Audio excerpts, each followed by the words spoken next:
7.5 CM FM, Concord, Boston, the Money Matters Radio Network. Congress is poised to pass a bill to keep AM radio in cars, but time is running out. 82 million Americans risk losing the news, sports, talk, traffic, and vital emergency information they rely on. Text AM to 52886 and tell Congress to pass this bill now. Message and data rates may apply. You may receive up to 4 messages a month, and you may text STOP to stop. This message furnished by the National Association of Broadcasters. Discover the fish and farm market at the Boston Fish Pier. Open every Saturday from 11 a.m. to 3 p.m. in Boston Seaport. From fresh seafood to juicy tomatoes and sweet corn to grab-and-go options, indulge in the peak of summer's bounty. Support local farmers and enjoy the freshest ingredients all summer long. Sponsored by Mass Farmers Markets, a nonprofit dedicated to championing farmers markets across Massachusetts. Find a market near you at massfarmersmarkets.org. Hi, this is Chuck and Mike from the Armstrong Advisory Group, and we've got a guide this month titled Frequently Asked Questions About RMDs.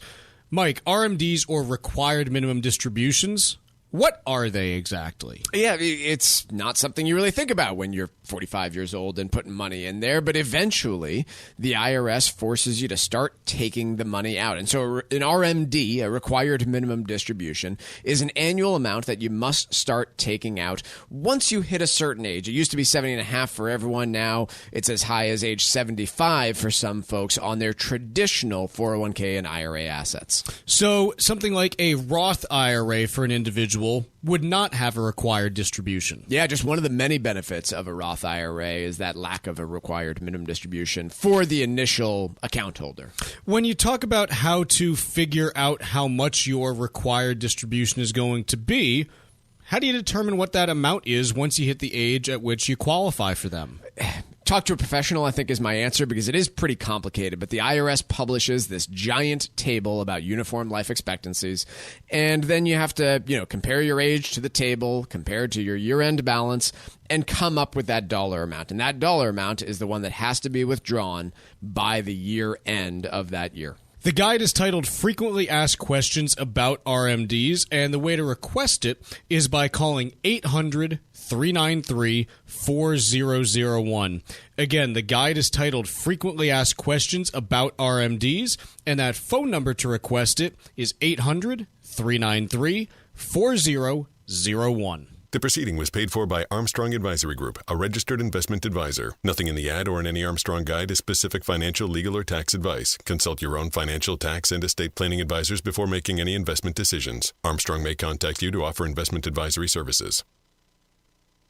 We are the Debt Destroyer Network. Any debt you have, credit card, tax, student loan debt, call now for free information that helps you destroy your debt. It's great advice. Plus, when you make this free call now, we have debt destroyer experts ready to help. They can show you how to destroy your debt and get your life back on track.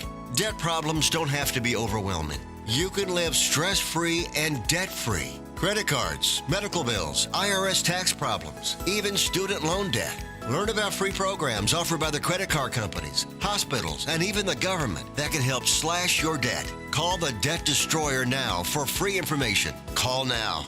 800-430-8804. 800-430-8804. 800-430-8804. Again, that's 800-430-8804. This Veterans Day weekend, help honor all who have served this country. Join us on Saturday, November 9th for the 9th Annual Disabled American Veterans 5K Boston. It's a run and walk to support the DAV Department of Massachusetts. Register now at dav5k.boston. For 40 years, Cancer Support Community has been a relentless ally for anyone impacted by cancer, with free services provided online and in person, with their newest location in Massachusetts. Connect with Cancer Support Community Massachusetts for free emotional support, educational resources, patient navigation, financial counseling, and more. 617-797-3391. CancerSupportMass.org. CancerSupportMass.org.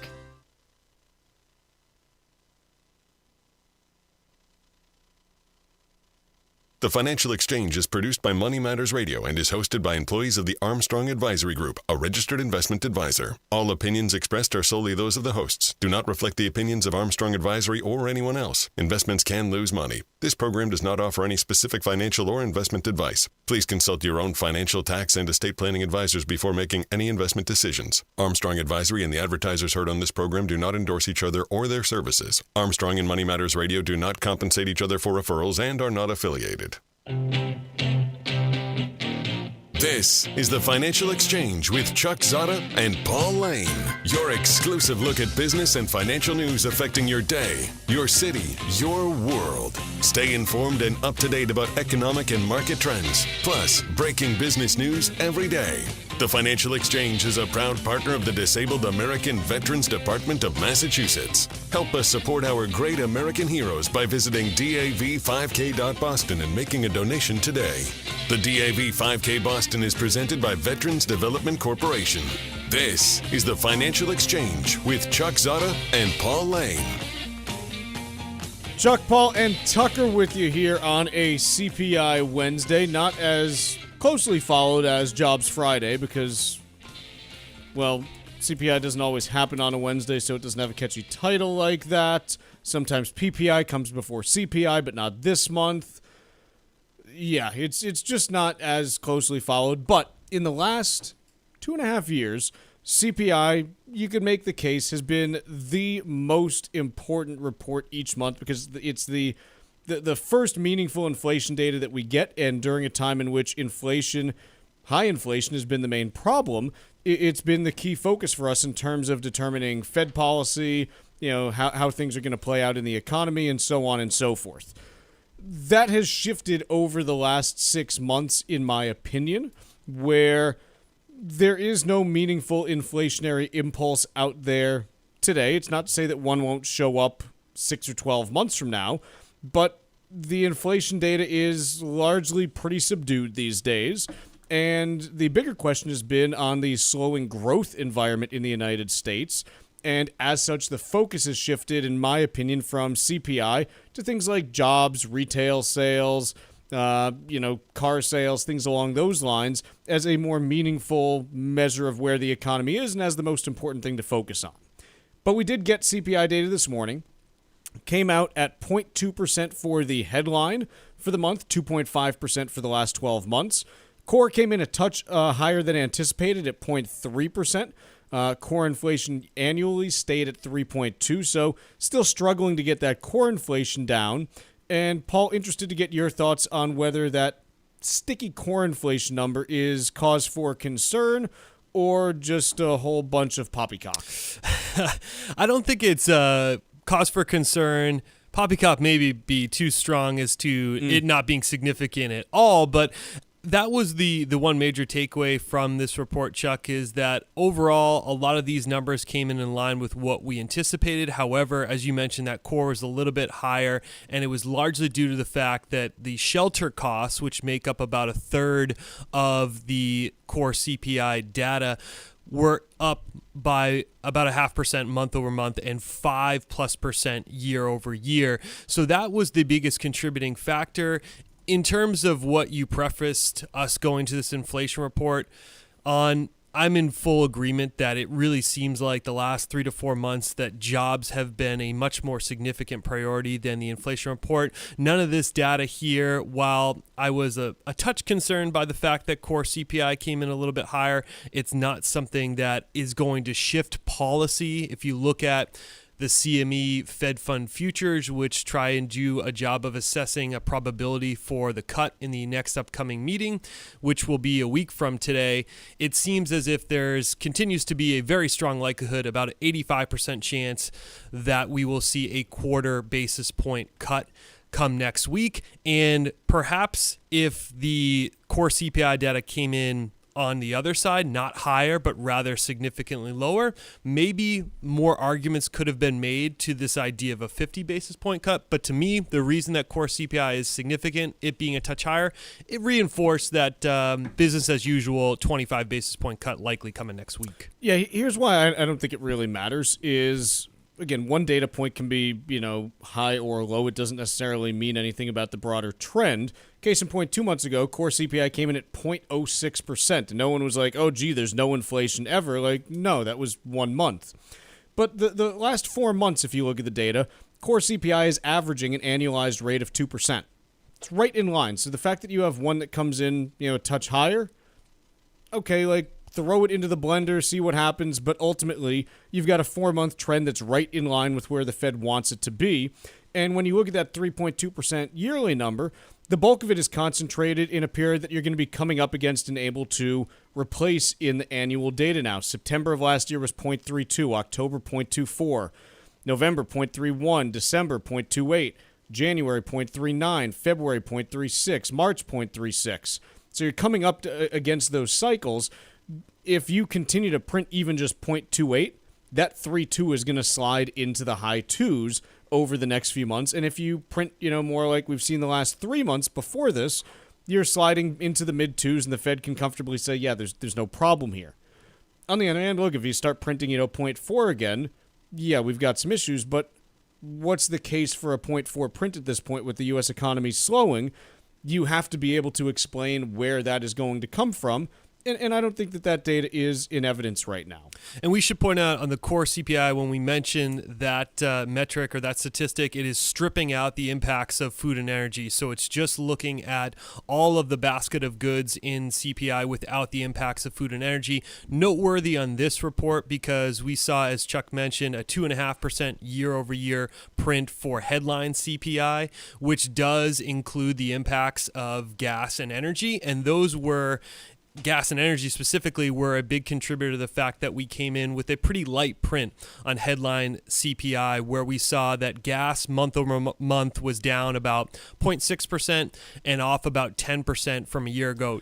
As we sit in a time frame now where I believe West Texas crude is at hovering around $65 a barrel at the moment. Yeah, and talking just about gas and where we're going to go on this, gasoline futures are now at the point where there is a very legitimate chance that by, I'll say month end, by end of September, the AAA national average for gas prices right now is at $3.25 and 3/10, which is down about 25 cents over the last 5 weeks or so. There is a very real chance that gas prices nationally are under $3 a gallon on average by the end of this month, based on what happened to gasoline futures in the last week, if they end up staying there.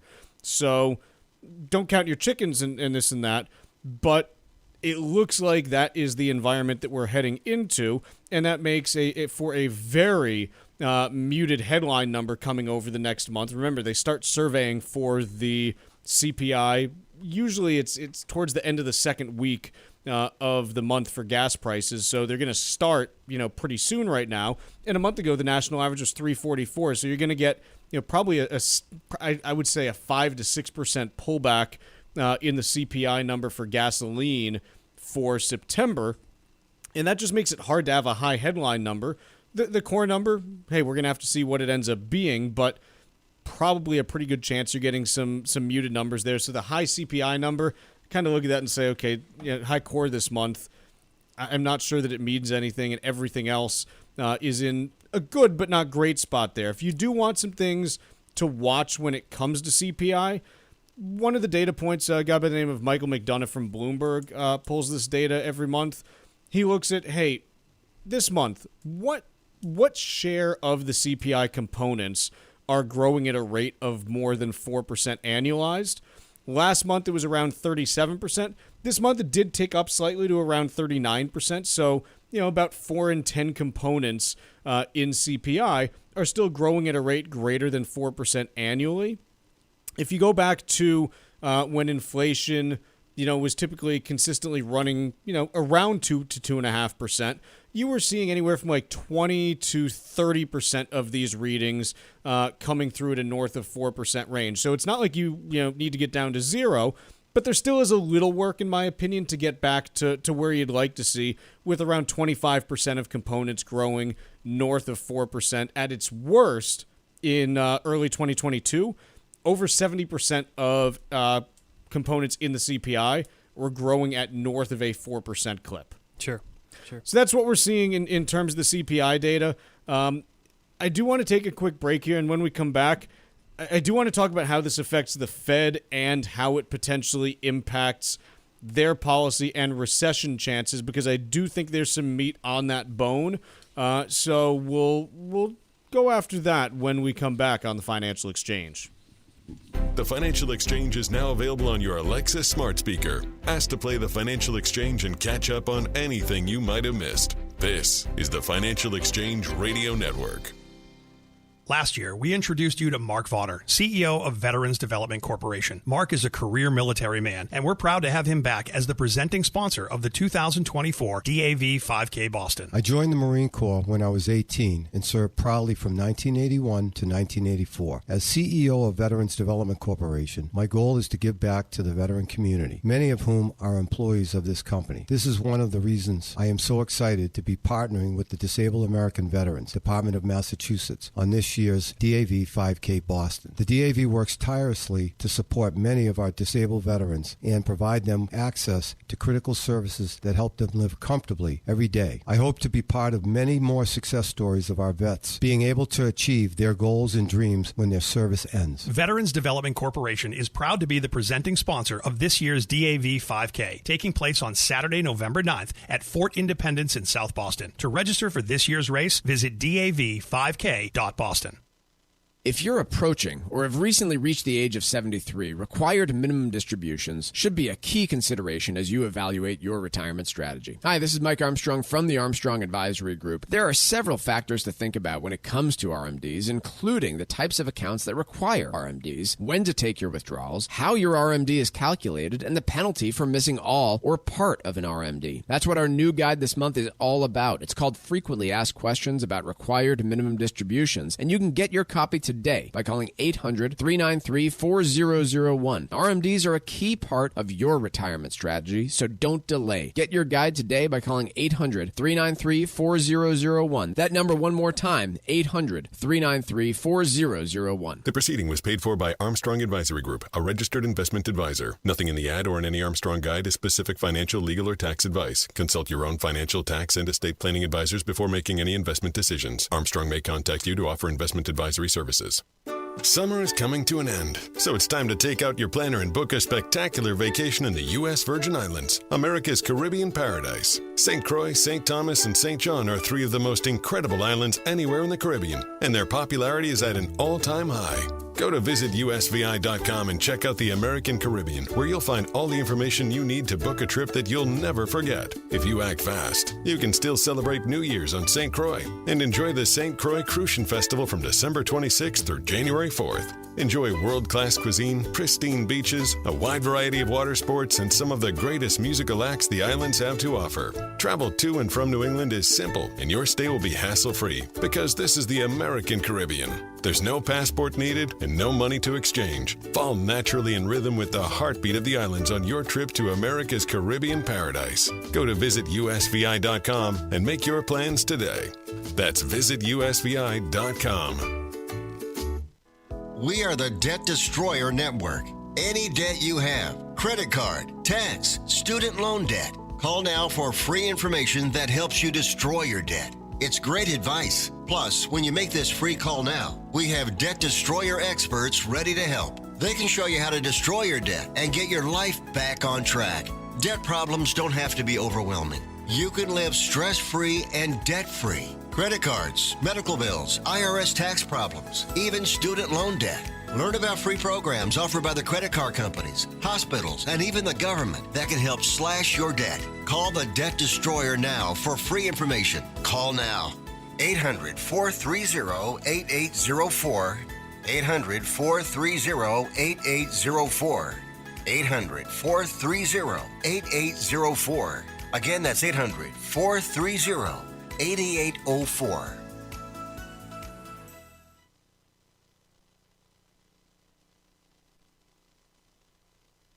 The Financial Exchange Show podcast drops every day on Apple, Spotify, and iHeartRadio. Hit that subscribe button and leave us a 5-star review. You're listening to the Financial Exchange Radio Network.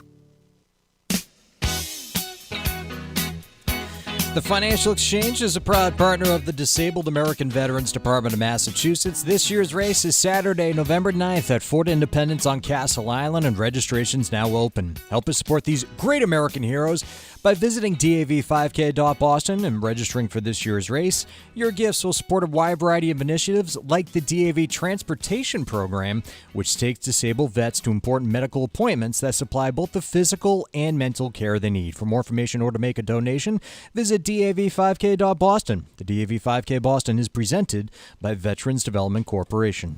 So, we talked about the CPI data in the last segment, and I want to kind of address this as it comes to Fed policy from here, because as of right now, the Chicago Mercantile Exchange's FedWatch tool is projecting, and again, it's not projecting, like market participants are projecting an 85% chance now of a 0.25% cut, only a 15% chance of a 50 basis point cut next month, or next week rather. Ultimately, like, I'm of the belief that what happens next week doesn't matter a ton because it's one Fed meeting. What matters more is the path over the next 5 or 6 Fed meetings and how low rates need to get there.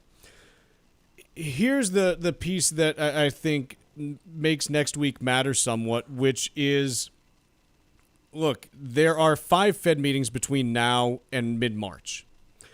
And if you do think the economy is worsening and you use one of those meetings to do a 0.25% cut, it means that, hey, you've got to kind of backload the additional cuts that you need if there's a recession that's coming. You can't get in front of it as quickly as you might like to. And so the next few months, I think, are particularly critical for the U.S. economy in terms of being able to avoid recession. And so if you cut a 0.25% at the September meeting next week, and the economic data worsens, you've only got 2 more meetings this year in which to cut, and you say, okay, how low can I get rates, in that time period? Maybe I go 50 in November and then 75 in December if things continue to worsen. I've cut 1.5%. Is that enough to, kind of stave off what I think is coming? I'm not sure. If a recession is actually coming, that's not big enough. Historically, we've needed between 200 and 400 basis points, or 2 to 4% in cuts during recessions. Why do I only want to move rates by 1.5% over 3 months? And this gets back to, and I know the Fed doesn't work this way, but look, I'm going to toot my own horn, which I freaking love to do if I'm being honest. In January of 2022, we were on the show, and I said, look, the Fed should just hike rates 5% and call it a day. And ultimately, they basically hiked 5%, but over like 2 years instead of just doing it all at once. And I know why they don't do it all at once, because that would be kind of a big thing for the market to absorb. It could upend the financial system, too. The banks would put them in a tough spot. If you are the Fed and you think there is a recession coming, which based on basically everything that Jay Powell is telling us, based on what some of the data out there is saying is a legit possibility right now, take the Fed funds rate down to 3.25%, like cut 2.25%, get yourself into the low end of the range that you need to cut to, and just call it a day and see how markets do and how the economy does. The risk in doing so, okay, do you potentially reignite inflation?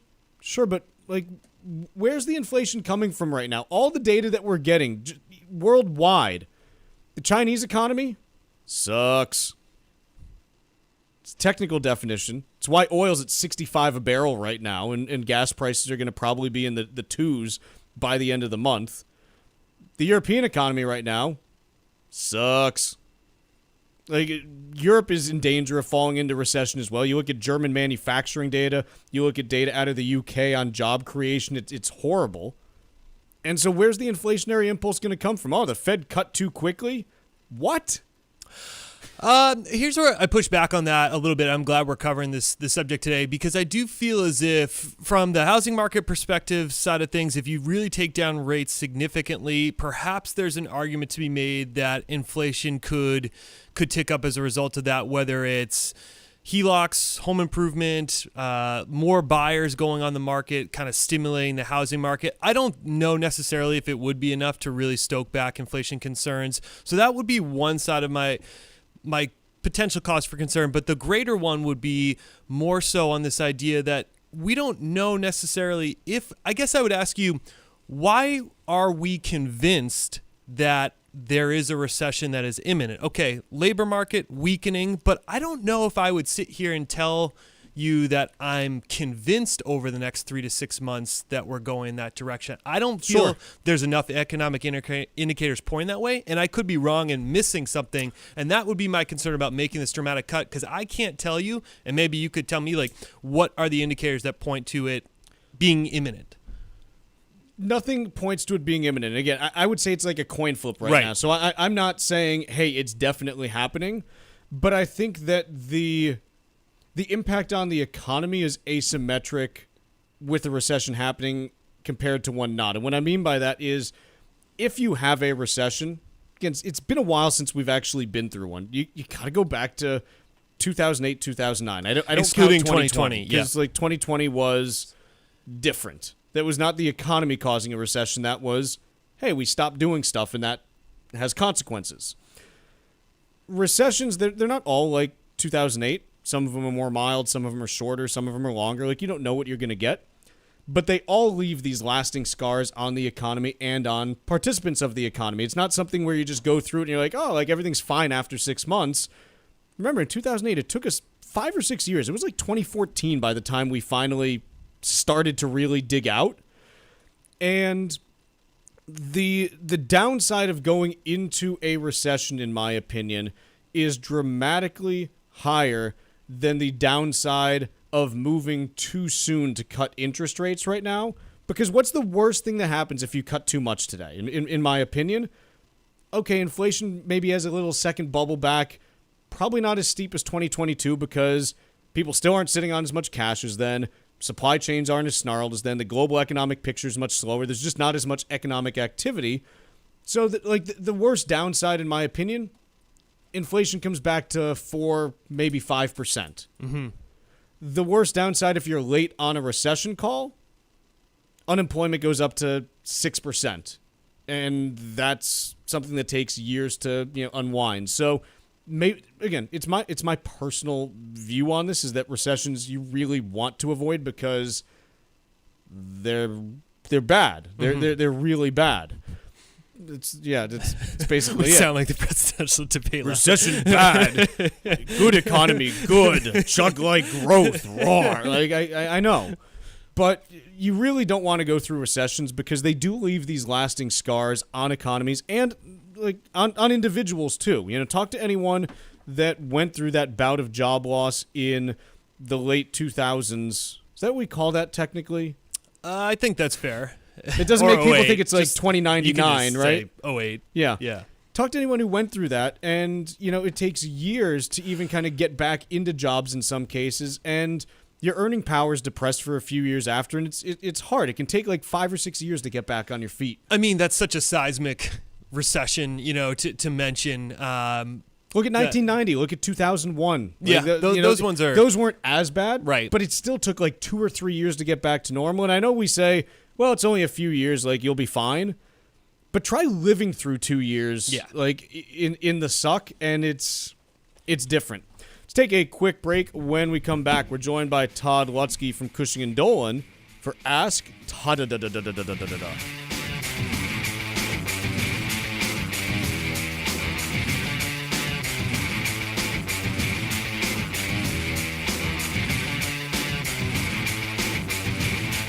Like us on Facebook and follow us on Twitter @TFE Show. Breaking business news is always first, right here on the Financial Exchange Radio Network. Discover the fish and farm market at the Boston Fish Pier. Open every Saturday from 11 a.m. to 3 p.m. in Boston Seaport. From fresh seafood to juicy tomatoes and sweet corn to grab-and-go options, indulge in the peak of summer's bounty. Support local farmers and enjoy the freshest ingredients all summer long. Sponsored by Mass Farmers Markets, a nonprofit dedicated to championing farmers markets across Massachusetts. Find a market near you at massfarmersmarkets.org.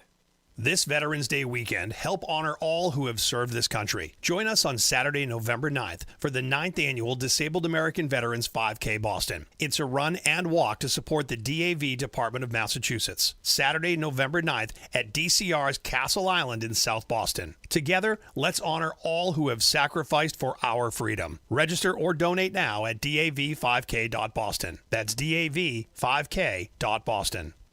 Cardiovascular disease is the #1 killer of women, taking the lives of 1 in 3. That's more than all forms of cancer combined. For too long, heart disease and stroke have taken the lives of the women we love. But we're not giving up because we have something better, stronger, more powerful. We have each other. When we come together and go red, the more power we have against our greatest health threat. Visit goredforwomen.org today to learn more.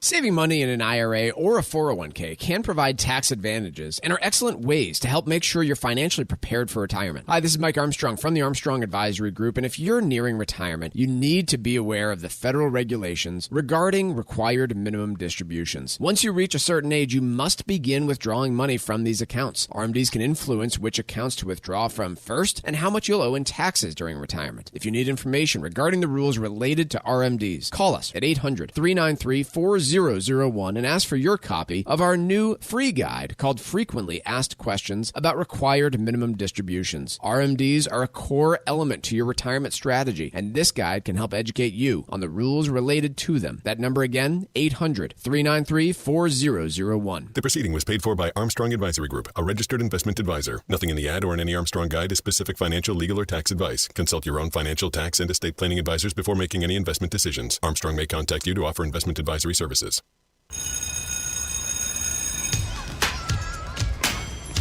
Here at the Massachusetts Department of Elementary and Secondary Education, we are committed to all students not only attending, but succeeding at school. Your presence is powerful. Share why you attend at doe.mass.edu.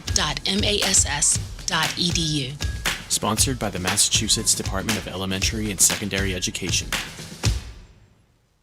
This is Tucker Silva of the Financial Exchange Show, and I'm joined today by estate planning attorney Todd Lutsky from the law firm of Cushing & Dolan with your Financial Exchange Quick Tip of the Day. And today we're talking about your new guide, Todd, Demystifying the Top 7 Estate Planning Trusts. If there are younger families out there, should they consider having a trust in place, and what type? Most people don't think about it when you're young, but if you're a young family, meaning you've got minor children, you might not have a ton of assets yet, but you want to make sure that what you do have is protected for your children. You could probably use a revocable trust. I don't think you need an irrevocable trust, but a revocable trust. You put your assets in. Again, they're going to avoid probate. Again, it may or may not be a big estate tax issue at the moment, but whatever you have, your children can own, right? They are minors. So you don't necessarily want to leave your assets to a guardian and have the guardian deal with everything when you can design a trust to hold the assets and ensure how and when and where and why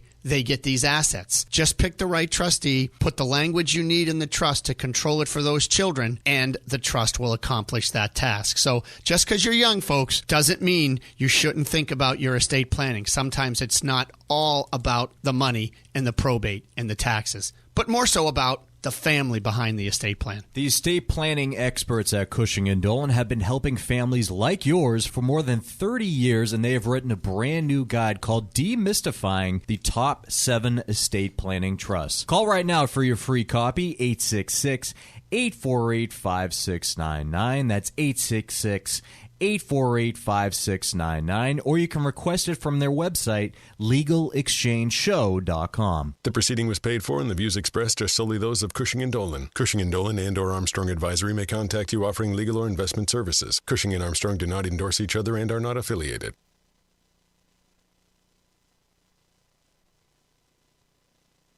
Time now for Wall Street Watch. A complete look at what's moving markets so far today, right here on the Financial Exchange Radio Network.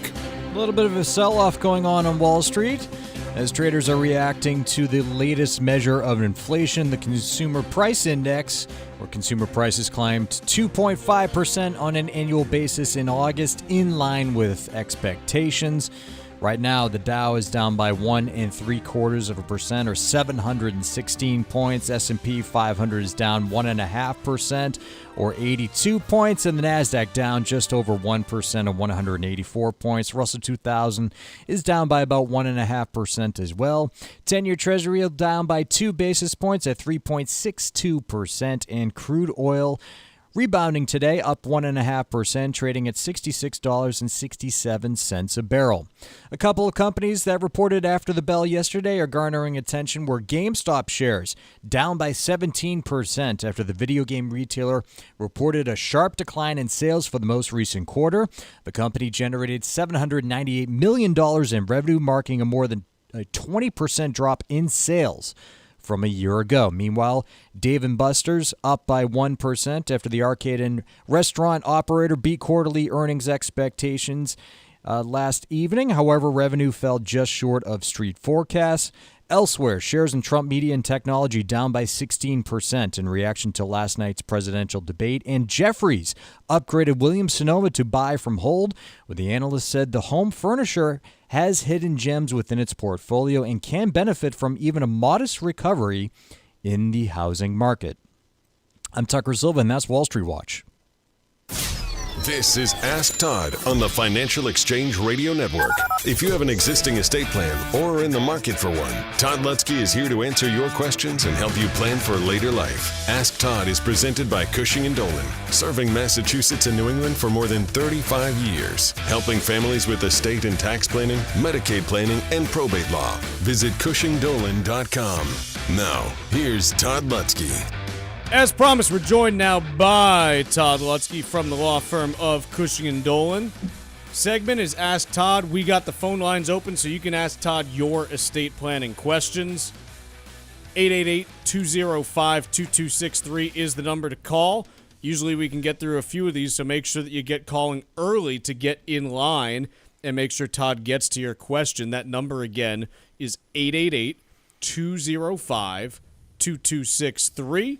And again, you get to ask Todd your questions about your estate plan at 888-205-2263. We do have the phone lines open, so get calling, and we will get to your calls in just a little bit. But Mr. Todd Lutsky, how are you today? I am never better. How you doing? Struggling. Yeah, it's always something with you. Wife got a little upset with me last night and said that I have no sense of direction. No. And I was kind of like, where's this coming from? And then I just got up and right. So it was, kind of a tough night, but right. we're doing better today. I want to talk to you a little bit about revocable trusts. I know everyone likes to talk about the irrevocable or irrevocable trusts, but basic revocable trust, what does it do, and what's the situation where that is the right tool for a family to use for their planning? Yeah, and that's really, I think that the last part of that question is really the most important part, is how do we know what's right? I mean, that part of the thing is in the guide we're giving away this month, there's 7 trusts, but there's a lot more than that in the real world, right? There's all kinds of trusts, and the job is not just to determine how this trust works, but whether or not it's the right trust for you. And we don't always know. We have to ask a lot of individual questions to find out. I'm going to say if you're a family and you're maybe younger, let's say, 30s, 40s, maybe 50s, and you have children and you're concerned about, there might be minors and you want to control things for their benefit when you're gone, but you want to stay in complete control of your assets, and I would say revocable is probably going to work for you, right? These are, and I'm not even worried about size of the estate so much. It's pretty much age, that's going to say, I'm at a point where I want to stay in control of my assets. I want to avoid the probate. I want to reduce or eliminate, again, federal or state death tax. It depends. Federal is going to start coming into play a lot more lately. As we get closer and closer to January 2026, we're going to start to see how federal becomes a bigger issue for a lot more people. Never mind just your state. Whatever state you have, there's about 15 of them that have a death tax, so you want to look at those. Those numbers are much smaller. So I want to avoid the probate. I want to stay in control. I want to reduce my estate tax liability. But most importantly, I got perhaps minor children or children in general that I want to make sure Either they can't own the assets if they're minor, so the trust will own it when I die, or if they're older, I want to protect it for future divorces, creditors, things for the children. I'd say revocable trust would be right for that segment of the population. When you talk about, hey, the downsides and things that you're missing on that side, is it really the protection from creditors? That nursing home protection is the only thing missing, or there are other things that you don't necessarily get inside that wrapper of the revocable trust? Yeah, it's a fair question. I kind of did mention all the positives, and that's because there really are no negatives. So when I say that, I mean it, right? This is a revocable trust. It's your alter ego. And I think to your point, Chuck, people ask me all the time, they go, what is a trust? It's like it's this thing that they can't get their hands around, right? It's a bunch of paper like this, right? It's a bunch of paper, but it's an entity you control. You're the trustee under your Social Security number. You file your own taxes, and you do everything you would do with the assets inside there, just like they weren't inside there. So, Chuck, no negative. Talking with Todd Lutsky from the law firm of Cushing & Dolan. If you've got a question for Todd about your estate plan, this is the chance to ask it. We still have room on the phone lines here at 888-205-2263. That is the number to call to ask Todd your question about your estate plan. Again, that number is 888-205-2263. Still a spot or two available, so do make sure you call in if you have a question for Todd. That number again is 888-205-2263.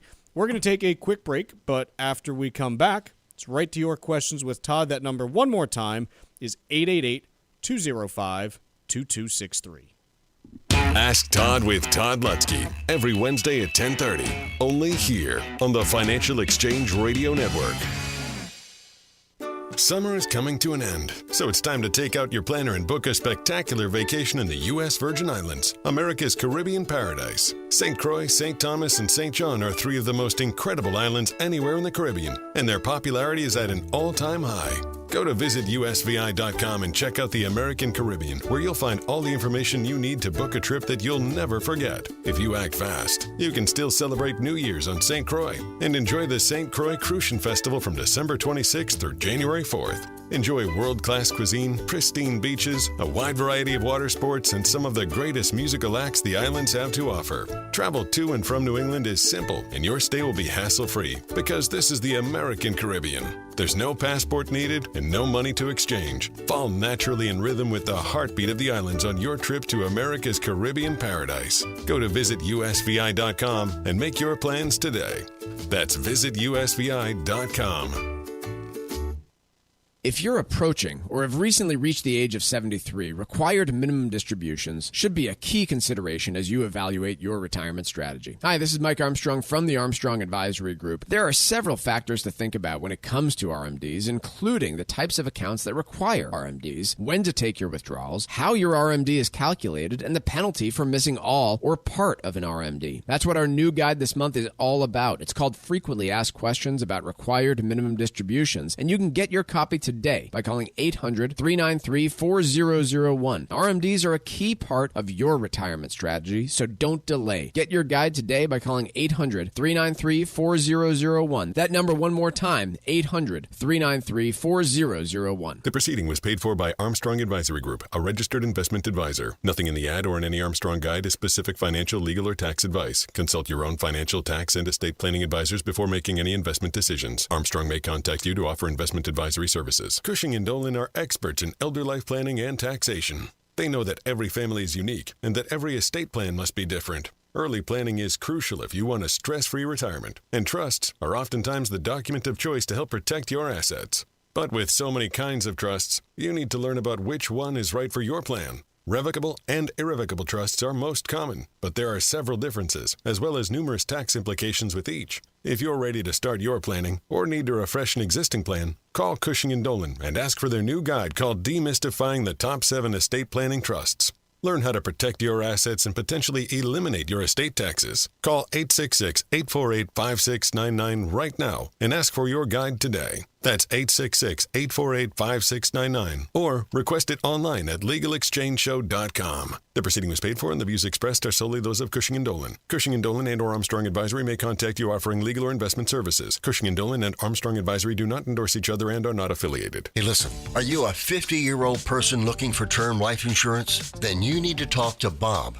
Bob specializes in helping people find $1 million or more of term life insurance for a couple of $100 a month. Look, you need to know there's a price war in the term life insurance business, and you may be paying too much. Call Bob, and he'll shop and see how much money he can save you. Look, this could be the last term life insurance policy you ever have. Your rates are guaranteed for the next 20 years. That's right, guaranteed level rates for the next 20 years. And if you're a smoker or your health is not perfect, Bob has great rates for you too. So for $1 million of term life insurance coverage for a couple of $100 a month, call Bob right now. 800-965-7987. 800-965-7987. 800-965-7987. That's 800-965-7987. Paid for by Term Direct.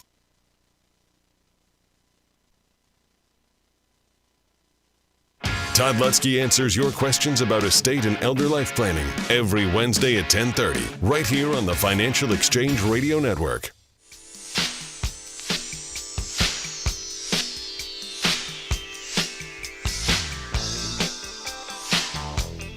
All right, Todd, we've got callers lined up for you. Let's go to Jim in the car. Jim, you're on with Todd Lutsky. What's your question for him? Well, I had a irrevocable trust put together by Todd almost 4 years ago. Good. And the question I have, I've got a house that's virtually, it has no value. It's depreciated.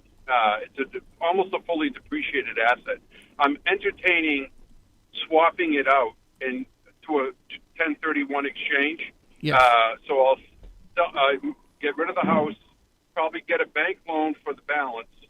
Now, my question is, for the new property coming in, does the 5-year clock start again, or do I still dealing with the 4 years that I have from the original house? So great question. Let me just ask you one thing. You plan on selling the house, getting money in the trust, and using the same money to buy another house, correct? That is correct. Okay. So the answer is, if you do it that way, 100% you will not restart the clock. So you will have one more year to go on the new house being protected. So this is a great question because it really shows the flexibility built into these trusts. One, it's a grantor trust. So because it's a grantor trust, you mentioned a minute ago that you wanted to do this 1031 exchange. What that means is you're selling property that has a lot of built-in gain, and then you don't want to pay the tax on that gain. So you're going to defer the gain by replacing the property with like-kind property. Can you do it when it's in an irrevocable trust?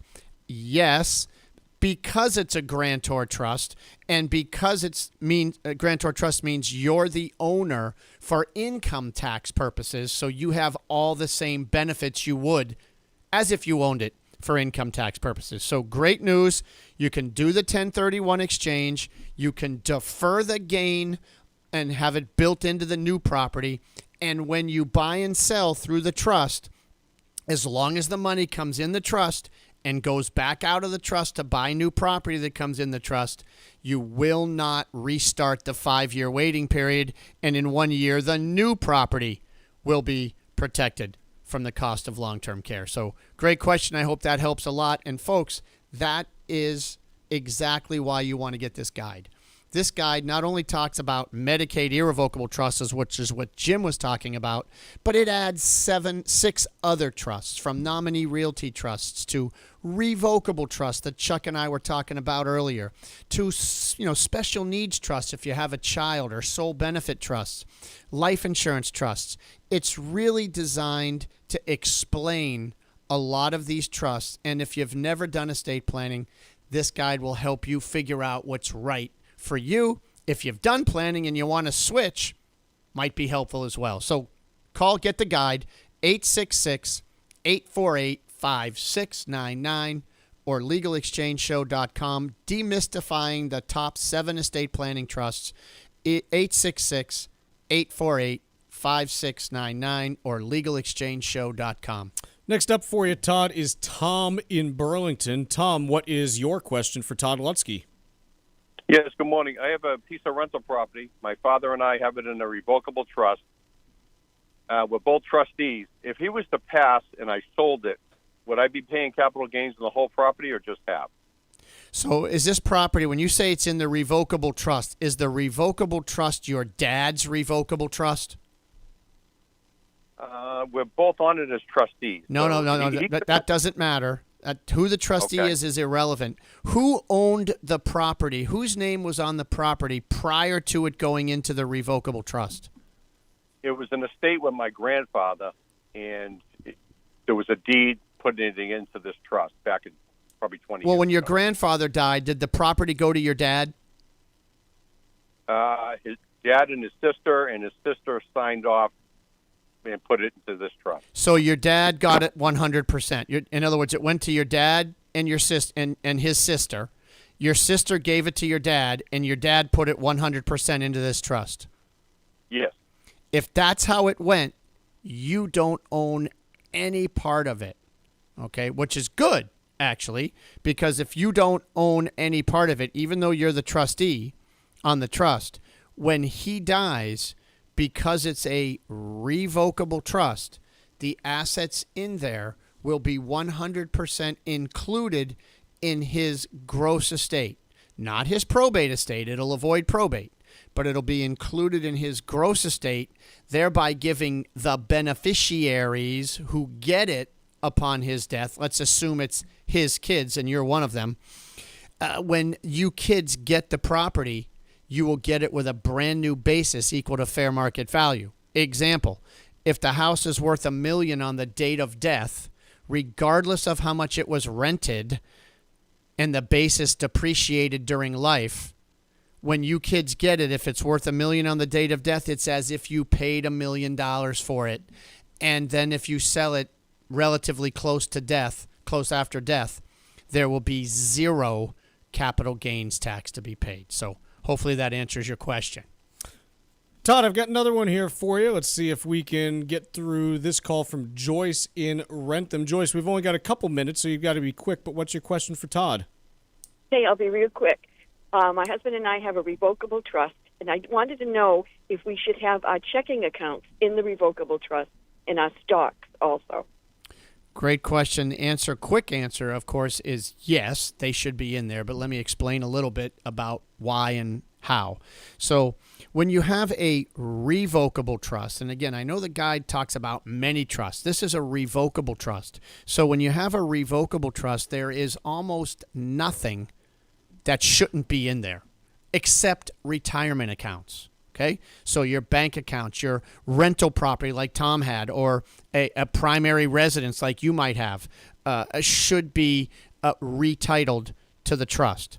And then, yes, your investment portfolio should also be titled to the trust. Your bank accounts. Now, some people say, why bother putting a small bank account into the trust? Well, you don't have to. Sometimes they say, I don't want to change my checking account. I don't want to get new checks. You can't put those in the trust. You can. There's no downside to doing it, right? If you want to leave a small account out, you can.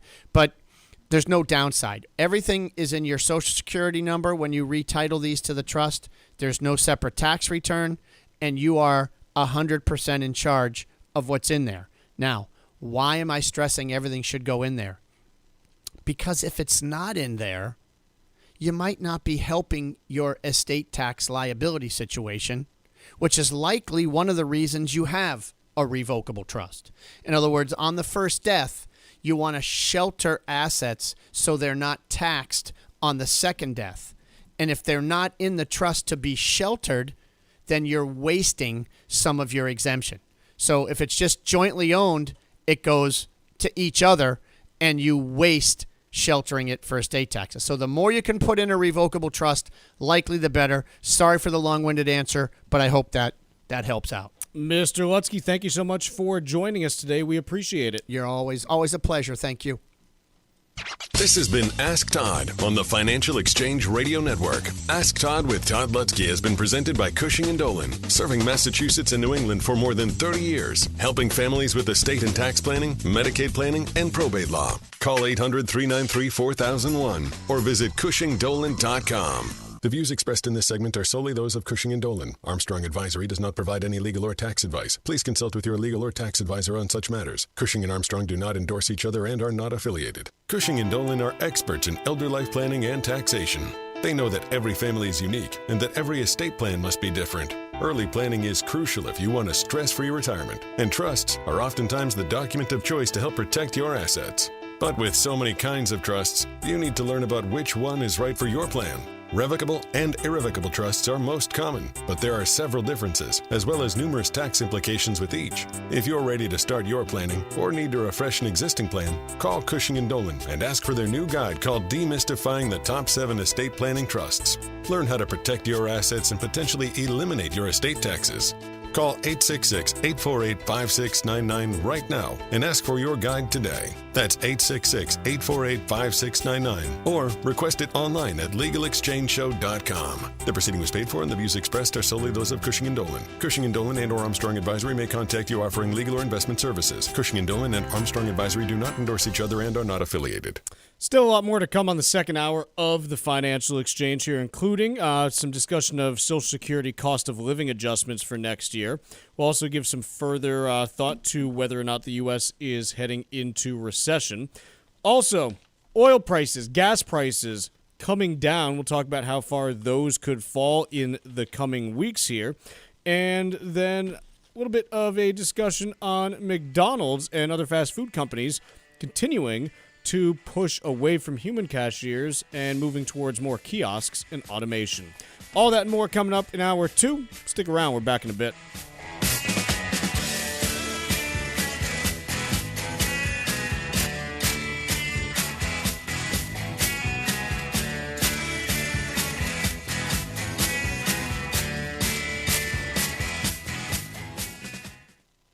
Despite overwhelming support from Democrats and Republicans, time is running out for Congress to pass the AM Radio for Every Vehicle Act, which will keep AM radio in cars. Text AM to 52886 and ask Congress to bring this bill to a vote now.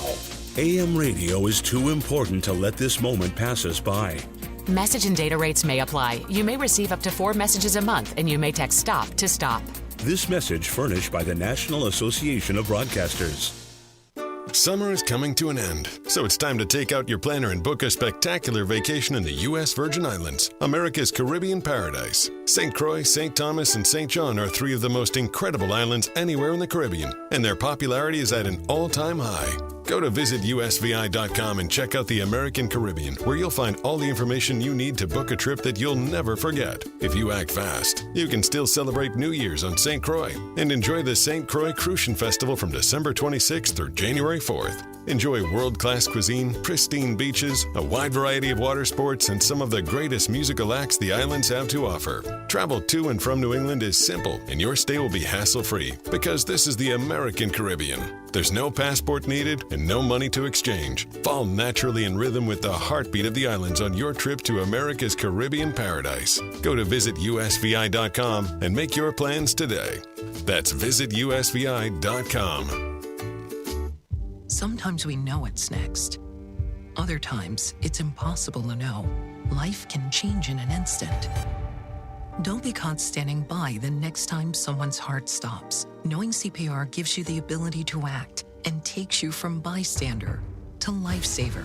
CPR is a life-saving skill. Join the nation of lifesavers today by learning CPR at heart.org/nation. National support for CPR education provided by Elevance Health Foundation. Every single day, more than 2,000 U.S. companies face a cyber threat or attack. The Boston Red Sox and Fenway Park chose Centripetal as their official cyber network security partner to ensure the protection of their network and ballpark. Intelligence is the answer to protecting your network, and Centripetal is the global leader of intelligence-powered cybersecurity. The choice is yours. Are you going to be another one of those attacked companies? Or are you ready to experience a radical new cybersecurity solution? Find out why the Red Sox chose Centripetal at www.centripetal.ai. Trusts are essential documents that can help protect your assets from the nursing home. Call Cushing & Dolan right now at 866-848-5699 and get their free guide called Demystifying the Top 7 Estate Planning Trusts. Let them help determine which is right for you. That's 866-848-5699. Or request the guide online by visiting their website at LegalExchangeShow.com. The proceeding was paid for and the views expressed are solely those of Cushing & Dolan. Cushing & Dolan and or Armstrong Advisory may contact you offering legal or investment services. Cushing & Dolan and Armstrong Advisory do not endorse each other and are not affiliated. This is the Money Matters Radio Network. WBNW 1120 AM and W275 CM FM. Concord, Boston.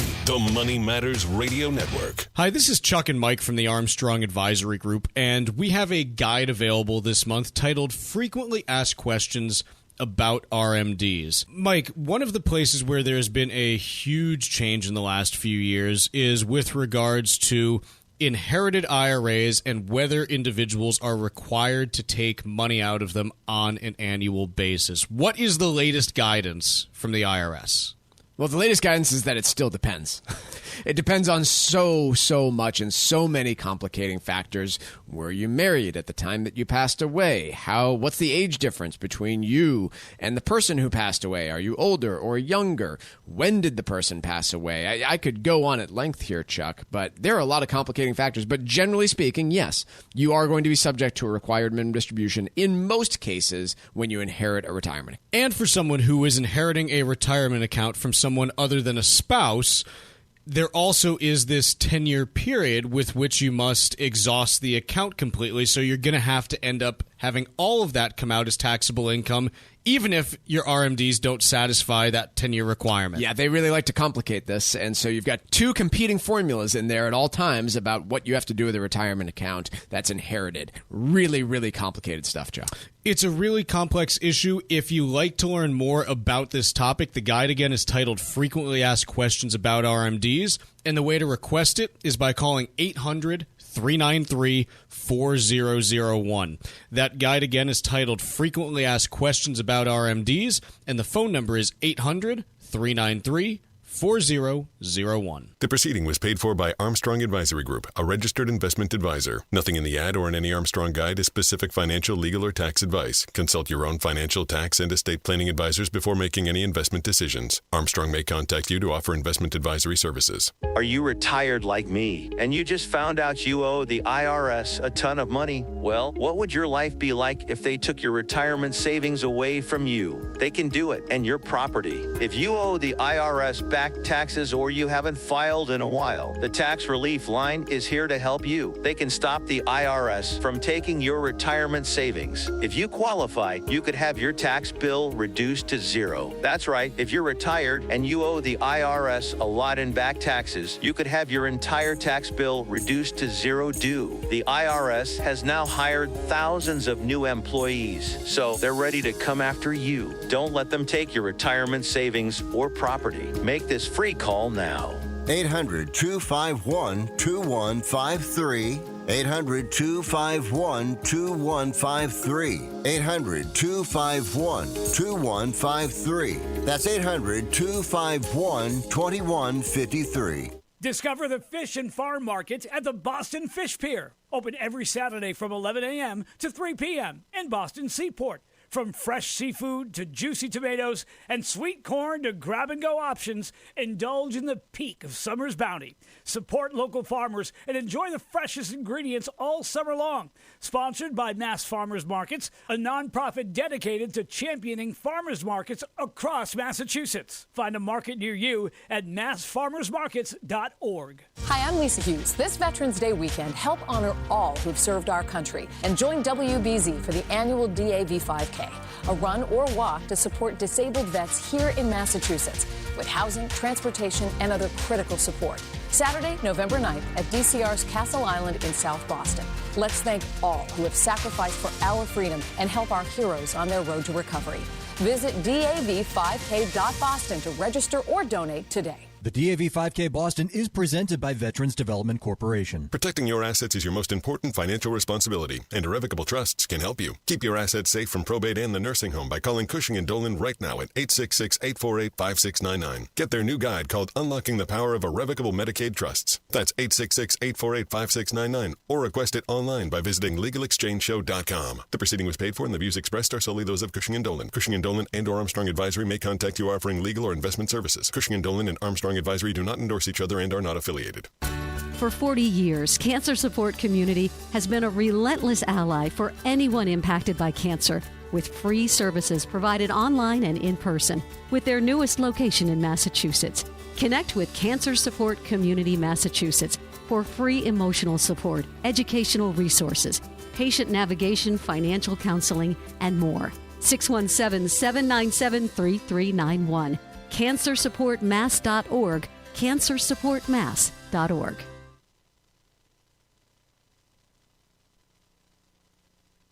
The Financial Exchange is produced by Money Matters Radio and is hosted by employees of the Armstrong Advisory Group, a registered investment advisor. All opinions expressed are solely those of the hosts, do not reflect the opinions of Armstrong Advisory or anyone else. Investments can lose money. This program does not offer any specific financial or investment advice. Please consult your own financial, tax, and estate planning advisors before making any investment decisions. Armstrong Advisory and the advertisers heard on this program do not endorse each other or their services. Armstrong and Money Matters Radio do not compensate each other for referrals and are not affiliated. This is the Financial Exchange with Chuck Zodda and Paul Lane. Your exclusive look at business and financial news affecting your day, your city, your world. Stay informed and up to date about economic and market trends, plus breaking business news every day. The Financial Exchange is a proud partner of the Disabled American Veterans Department of Massachusetts. Help us support our great American heroes by visiting DAV5K.Boston and making a donation today. The DAV 5K Boston is presented by Veterans Development Corporation. This is the Financial Exchange with Chuck Zodda and Paul Lane. Chuck, Paul, and Tucker with you here as we kick off the second hour of the Financial Exchange, and we got whole bunch of red on the board as we look through major indices. The Dow Jones Industrial Average off 640 points, about 1.5%. The S&P 500 down 70 points, about 1.25%. And the NASDAQ down 156 points, or about 0.9% today. So a lot of red on the board after a little bit of a bounce to start the week. This largely erasing most of that so far. 10-year U.S. Treasury down 1 basis point to 3.63%. Oil is finding a little bit of stability now. It's up 20 cents a barrel on West Texas Intermediate to $65.95 a barrel. But the AAA national average for gas prices continues to decline, now down to $3.25 and 0.3 cents. And we'll talk a little bit later in the hour about where we expect gas prices to go in the coming weeks here. And finally, we've got gold today down $4.10 an ounce to $25.39 even. And so that is what we are seeing moving in markets today, but again, kind of a risk-off reversal thus far of what we have seen otherwise this week. We'll see where things go in the afternoon, just because, again, we've seen some intraday volatility, but thus far, not a great start to the day here. Yesterday, there was a small gathering of politicians to discuss issues of the day. It was televised on ABC. I believe it was called a debate. And during that, there was some discussion of economic ideas. Not a ton, quite honestly. So most of it we're not really going to address because we're a business show. And the other stuff is not really relevant to what we look at. And quite honestly, I don't have any idea about a lot of it because our focus is this. But we did get some talk about tariffs, about inflation, some talk about energy, talks about jobs, things like that. And so I thought it would be useful just to kind of go through some of the key areas and, talk about what was said and kind of, A, hey, how does this actually play out for the U.S. economy? And B, are these, legitimate claims that were being made by Kamala Harris and Donald Trump. I'll start first with just looking at the deficit side of things, because this is one place where I continue to argue that there is less room between these candidates than they want you to believe, in that Kamala Harris said that the proposed budget from another Trump administration would expand the deficit dramatically, which is true. The counterpoint is that the proposed budget from what would be a Harris administration would expand the deficit meaningfully as well. There is no conclusive plan by either party or either candidate to make any full meaningful progress on the national debt. Full stop. Like, no one's dealt with it in 45 years. And no one really is even, at least 20 years ago, you could kind of talk about it. Republicans would consistently say, yes, this is what we want to do. Now the budget plans that you have are just not even, trying to get there, quite honestly. It's the issue that drives me the craziest, Chuck, when it comes to the election cycle, is that it's never going to be discussed, and we're going to sit here and continue to bang our heads against our desks, hoping that someone would address it. But cut and dry, it's not going to get anyone votes by saying that they're going to cut spending, even though it's the fiscally prudent thing to at least discuss some ideas for that. The other piece of the equation is to address national deficits. You have to talk about increasing revenue. That means tax increases, which no one is going to be skipping to the polls to vote for either. That frustrates me the most. It just drives me insane that there's no mention of that, and that is not going to change, unfortunately. I just have to continue to vent to you here. On the inflation side of things, Donald Trump said that inflation was the worst in history during the Biden years, which it was worse during the Carter years, but that's it. So, well, actually, even post-World War II, you had some higher inflation as well. So you've had two periods in, kind of recorded economic data that were worse. So not entirely true, but also not really good company to be keeping for the Biden administration. And also, Donald Trump said, hey, there was no inflation when he was president. Bloomberg gets kind of like snippy. Yeah, like weaselly on this, where they're like, oh, well, the inflation was actually 2.5 when he took office, reached a high of 2.9, and then was 1.4 when he left. Look, inflation around 2% is where we've generally wanted it. I don't really take exception to Donald Trump saying there was no inflation when he was in office, because inflation was really low. It was not a concern. No, we never talked about it. No one talked about it. So this is like a little Weasley being like, hey, this is, a problem. Like, no, like there was basically no inflation while he was in office, and I don't really have a problem with him saying something like that. Other things that you have here that were talked about. On the jobs front, let's see. Donald Trump said that the Biden administration has lost manufacturing jobs in the last couple months, which is not true. You've actually seen worse numbers on the Biden side than Trump said. There was a loss of 24,000 manufacturing jobs in August, not 10,000. So I guess this, again, is saying that, like, Trump was wrong, but it's not. He was wrong by, like, a smaller amount than the Biden administration actually lost. Mm-hmm. So I'm not really sure what the fact check is on that. Other things that we see here. Tariffs. A lot of discussion about tariffs and whether or not they would end up raising costs on end users. Your thoughts on what you've seen there, Paul? To me, it's a concern because the proposed plan from Donald Trump is to enact a 10% across-the-board tariffs on imports and then increase the tariffs associated with Chinese-made goods to 60%. I've said it on the show before, and I'll say it again. When we finally have inflation under reasonable control, I think we can all agree, and we talked about in the first hour of the show, that the progress made there is pretty substantial. Our focus has kind of shifted to the economy and the labor market. To enact those type of broad-based tariffs, not only, in my view, would invite retaliation from other nations taxing us.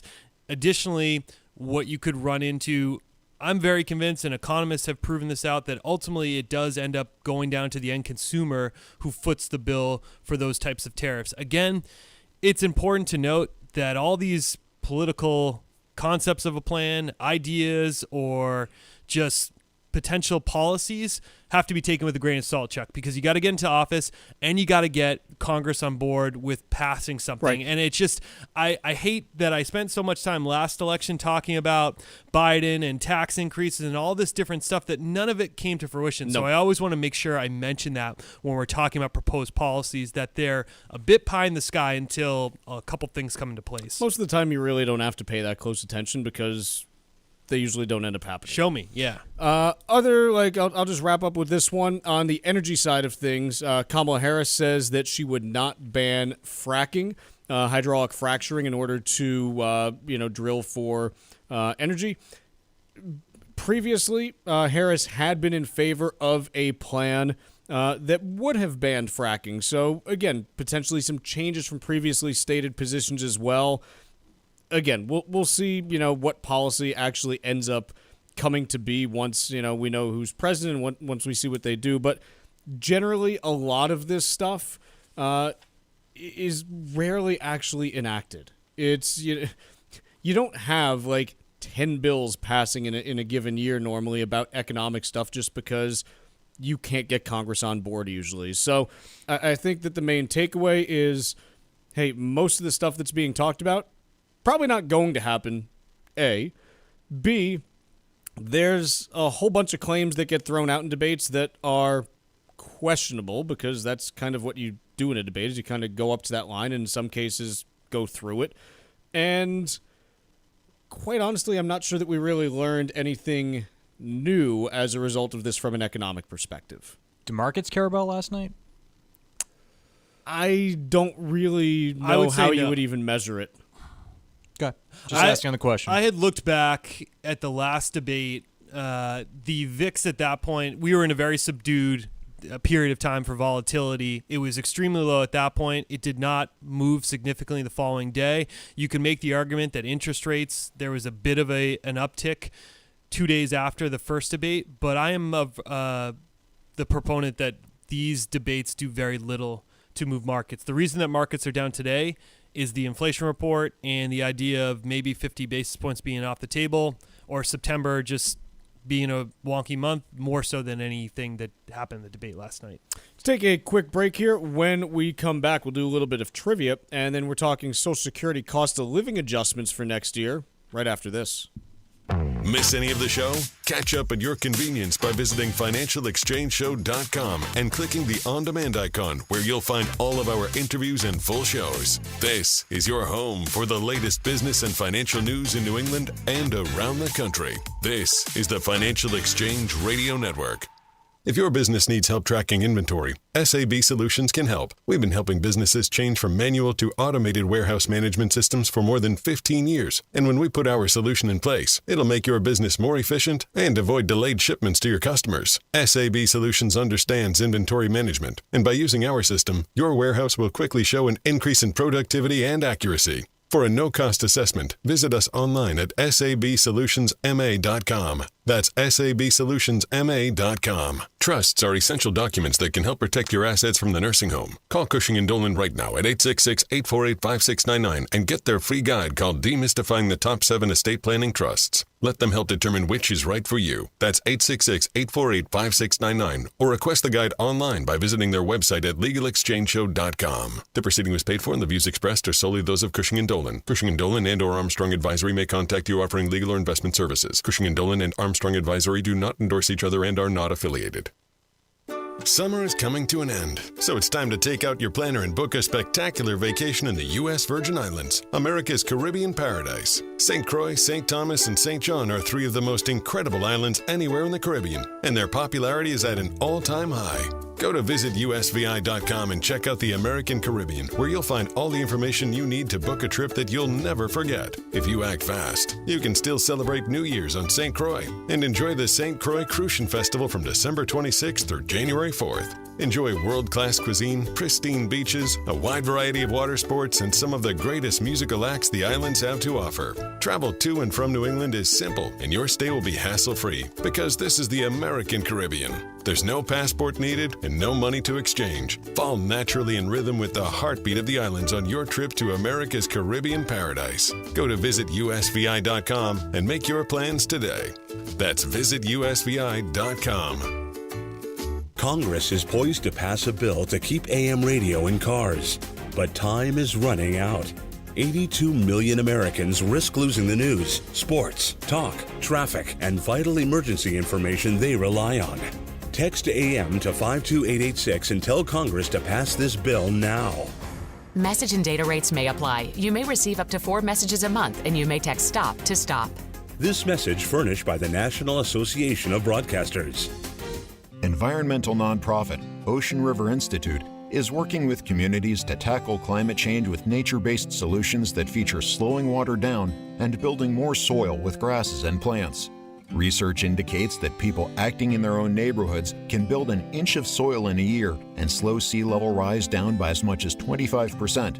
Please visit oceanriver.org for more information on opportunities to make a difference and go the distance for savvy stewardship of a greener and bluer planet Earth. If you're approaching or have recently reached the age of 73, required minimum distributions should be a key consideration as you evaluate your retirement strategy. Hi, this is Mike Armstrong from the Armstrong Advisory Group. There are several factors to think about when it comes to RMDs, including the types of accounts that require RMDs, when to take your withdrawals, how your RMD is calculated, and the penalty for missing all or part of an RMD. That's what our new guide this month is all about. It's called Frequently Asked Questions About Required Minimum Distributions, and you can get your copy today by calling 800-393-4001. RMDs are a key part of your retirement strategy, so don't delay. Get your guide today by calling 800-393-4001. That number one more time, 800-393-4001. The proceeding was paid for by Armstrong Advisory Group, a registered investment advisor. Nothing in the ad or in any Armstrong guide is specific financial, legal, or tax advice. Consult your own financial, tax, and estate planning advisors before making any investment decisions. Armstrong may contact you to offer investment advisory services.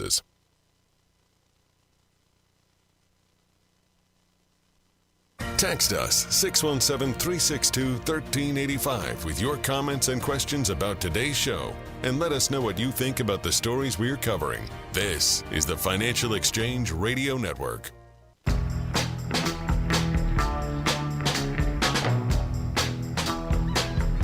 All right, let's do a little bit of trivia here on the Financial Exchange, and it's brought to you by Applebee's. Take your friends or family to any area Applebee's and enjoy half-price late-night appetizers after 9 p.m., including boneless wings, spinach and artichoke dip, and warm pretzels dipped in beer cheese. And don't forget to join Club Applebee's to enjoy exclusive deals and specials. You'll get a free appetizer just for signing up. Now, that's eating good in the neighborhood, void where prohibited, dine in only.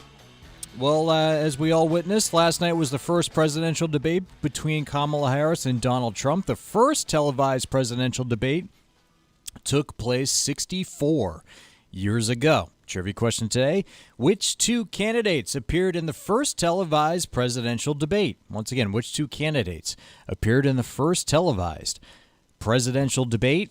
Be the fifth person today to text us at 617-362-1385 with the correct answer, and you win a Financial Exchange Show t-shirt and be registered to win a $100 gift card to Applebee's. Be sure to include the keyword Applebee's in your text, and we'll give away that Applebee's gift card on Friday's show. 617-362-1385, and the fifth correct response will be our winner. See complete contest rules at financialexchangeshow.com. Piece in the Wall Street Journal here. Retirees will get a smaller Social Security raise in 2025, and that's okay. What this gets at is that the cost of living adjustment for next year for Social Security is determined by the average inflation data for July, August, and September. We've now received July and August. We have not yet seen the September data, but the Senior Citizens League, who forecast this stuff in order to kind of give a heads up to seniors about what to expect on it, they are projecting a 2.6% cost of living adjustment for next year for Social Security. The Committee for a Responsible Federal Budget thinks it'll be between 2.4 and 2.6%. And what this would do with a 2.6%, it would raise the average retirement benefits by $50 a month to $1,969. Again, that's average. I know if you're listening, your individual benefits could be different. But that would be, again, some slower growth in these payments. But ultimately, it means it's because you're seeing slower growth in overall inflation. Yeah, we've seen over the past 3 years a cumulative increase on the cost of living adjustments to about 19% from 21 through 24 here. But as you mentioned, the pace of that is going to slow down. To be clear, that 18 or 19% doesn't keep up in absolute lockstep with inflation on across the board on some other items that have gone up significantly more over that period of time. But some really good pieces of information from this article here in the Wall Street Journal piece. 20% of that $50 increase that the average Social Security benefit recipient is going to receive will be offset by the increase in Medicare premiums. Yep. They are scheduled on the lowest level to go from $174.70 a month to $185. That's according to the Medicare trustees estimate done back in May. So some of the adjustment will be offsetted by that increase in Medicare premiums, which most people have debited from their monthly payment from Social Security. And the part that is tough for retirees on this is if you think about, and again, every retiree is different. I mean, there are retirees that do all kinds of stuff. But you talk to a lot of retirees, and the thing that you generally hear is, yeah, my life's pretty simple right now. I don't necessarily do a ton, so my discretionary expenses aren't that high. And, mostly spending on, stuff around the house and this and that. Think about where we've seen big increases in costs in the last year or two. Homeowners insurance, auto insurance. Those are up double digits in a lot of cases over the last year. Okay, this 2.6% bump doesn't necessarily do enough to help with that. On the other hand, places where you've seen prices come down are places, cars and trucks and things like that. Okay, that's nice, but those are kind of one-off expenses. It's not something that a retiree is going and buying every year, so it doesn't necessarily help as much. Other places where you've seen prices come down. Airline fares. Okay, this is a good one. If you are a retiree who likes to travel, those travel costs are lower right now than a year ago. And so that is one area where you have seen some improvement. Food from the CPI is up 2.1% year over year. So, again, kind of in line with the overall numbers. But I do wonder how much those higher insurance costs in particular are impacting retirees that don't really have a great way to figure out how to offset that. And the cost of living adjustment on Social Security is just not going to be enough to keep up with those in a lot of cases, especially in parts of the country that are seeing the biggest increases, which tend to be retiree heavy. Think about places like Florida. Right. So just a consideration on that front. But again, the numbers won't be finalized for another month or so, but probably somewhere in the ballpark of a 2.5% adjustment for next year, give or take a tenth or so of a percent. Does that sound about right? Sounds fair to me. A recession signal is flashing red, or is it? That's the headline from the Wall Street Journal, and it appears that maybe Paul's stack was stapled differently or something, so he doesn't have this piece. Huh? Really? Huh? I don't know. Paul's scrambling looking for it. So maybe Lutsky took it. I don't know. Paul, what do you think about this signal? I've got it here. Don't you worry, Chuck. I thought we had I didn't even tell you what the signal was. I was hoping you didn't have the piece, and we're just going to have to wing it on something. No, I've got my notes all ready to go. It's pretty reminiscent to what we were sort of debating about in the first hour, where I was sort of taking the stance that historically, if you go back, the piece that they're mentioning here as a recession signal is interest rates. We had a yield curve that was inverted, meaning that you could get a higher interest on a shorter term maturity treasury, such as a 3-month or 6-month over the last 2 years versus buying a U.S. 10-year treasury. those have now uninverted on the 2-year and 10-year U.S. Treasury, where the U.S. 2-year Treasury you can get for 3.63% right now. The 10-year is sitting around 3.65. Typically, when you have an inverted yield curve, that has preceded recessions historically. Similarly, when you have an uninverted yield curve, that has also preceded recessions. Those are signals. They're not by any means gospel that necessarily this is to occur. They just historically have in the past. So that's where we stand right now. Again, the yield curve normally is uninverted, but it's that uninversion happening that people get a little bit nervous about as a signal for what could happen with the U.S. economy. Interesting data point on this is, hey, even though this can lead to economic and even market volatility, it's not something where, hey, just because the yield curve uninverts, markets inherently sell off right away. That's not the case. Quick break here. When we come back, we've got the trivia answer.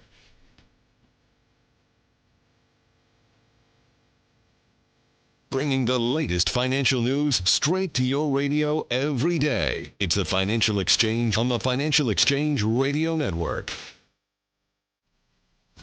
For 40 years, Cancer Support Community has been a relentless ally for anyone impacted by cancer, with free services provided online and in person, with their newest location in Massachusetts. Connect with Cancer Support Community Massachusetts for free emotional support, educational resources, patient navigation, financial counseling, and more. 617-797-3391. CancerSupportMass.org. CancerSupportMass.org. We are the Debt Destroyer Network.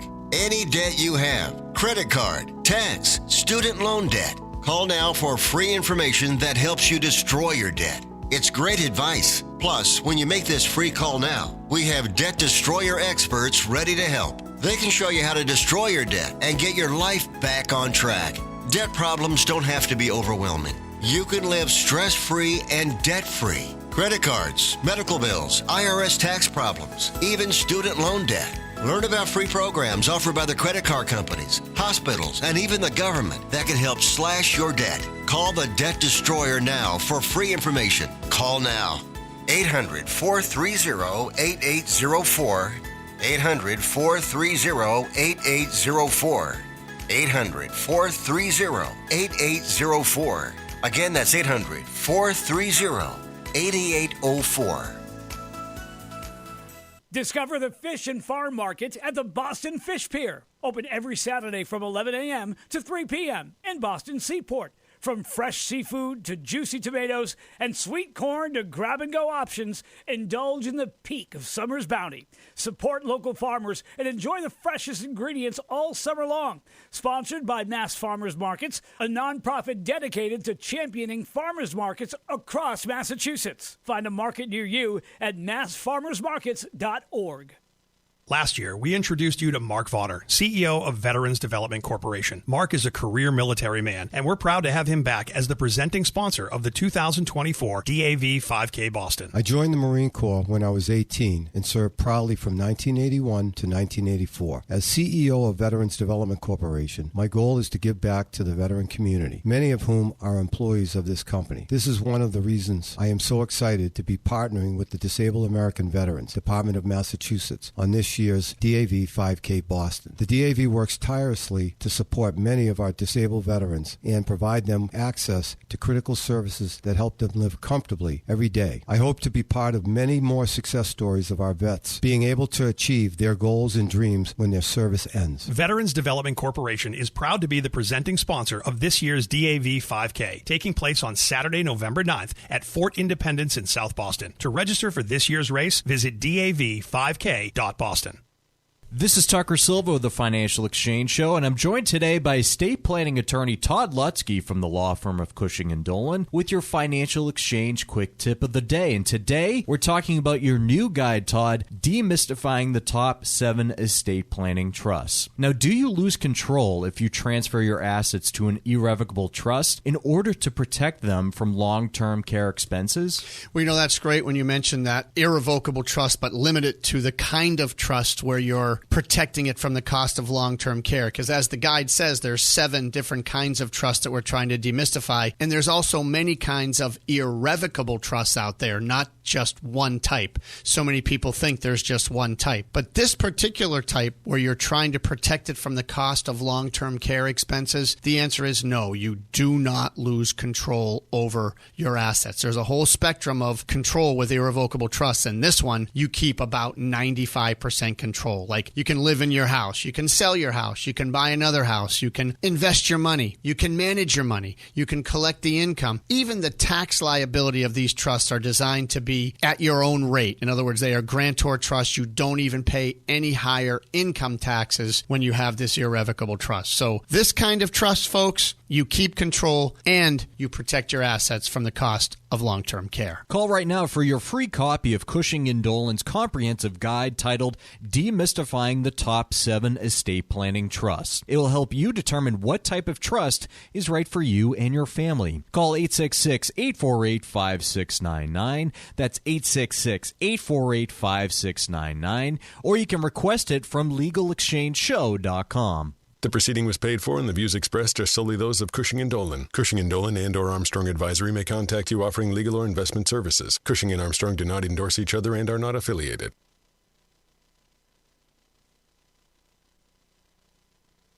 Find daily interviews and full shows of the Financial Exchange on our YouTube page. Like us on YouTube and get caught up on anything and everything you might have missed. This is the Financial Exchange Radio Network. Trivia question today was, which 2 candidates appeared in the first televised presidential debate? That would be Kennedy and Nixon. The first general election presidential debate was 1960. It was September 26, 1960, between JFK and Vice President Richard Nixon, the Republican nominee. Chris from Sanbornville, New Hampshire was our winner today, taking home a Financial Exchange Show t-shirt. And Chris is also registered to win a $100 gift card to Applebee's, which we'll give away on Friday's show. And trivia is brought to you by Applebee's. Enjoy half-price late-night appetizers after 9 p.m. and join Club Applebee's to enjoy exclusive deals and specials. You'll get a free appetizer just for signing up. Now, that's Eat and Go to the Neighborhood. Void where prohibited. Dine in only. Couple different energy-related stories to get into here. The first one from the Bloomberg, talking about how oil now being in the 60s gives kind of a wider runway for a soft landing globally because it allows central banks to cut interest rates more quickly.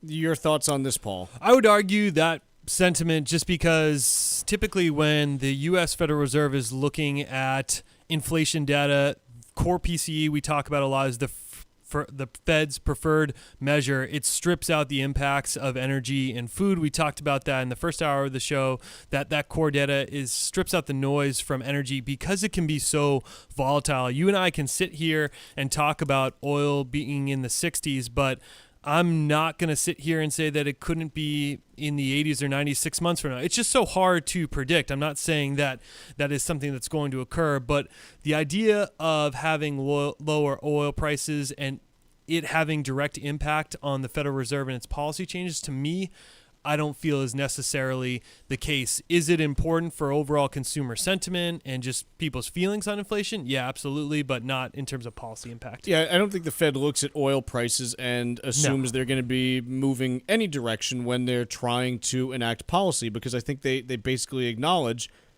we don't know where the heck these are going to go, and so we're going to manage everything else, or try to, because we have no idea if oil is going to be at 50, 70, 80, or 20 a barrel going forward. That's the one thing I've learned in this industry is that I don't know, and no one knows how to project oil prices. It's just so difficult to do. No.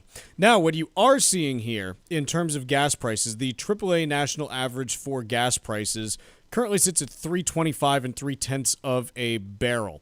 A month ago, it was at $3.44. A year ago, it was at $3.83.